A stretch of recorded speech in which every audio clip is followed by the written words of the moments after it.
Hello મિત્રો, જય ગિરનારી। આજે હું તમને શોર્ટ વિડીયોના માધ્યમથી શ્રી ગોપનાથ મહાદેવના દર્શન કરાવીશ। એટલે કે શોર્ટ વિડીયોમાં તે લિંક હું મૂકી દેવાનો છું, એટલે નીચે ક્લિક કરશો એટલે તમને ગોપનાથ મહાદેવના દર્શન થશે।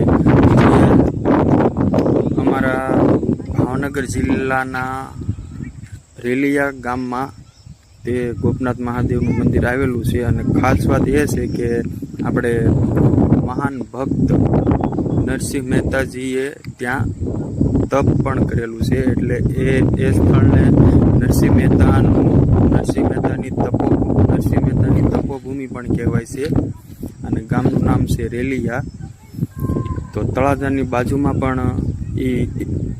બાજુમાંથી ગામ આવેલું છે। અને બીજું કે તળાજા પણ નરસિંહ મહેતાની જન્મભૂમિ કહેવામાં આવે છે। એટલે કે નરસિંહ મહેતાજીનો જન્મ તળાજા ગામમાં થયો હતો। તો ગોપનાથ મહાદેવનો વિડીયો જોવાનો ચૂકતા નહીં।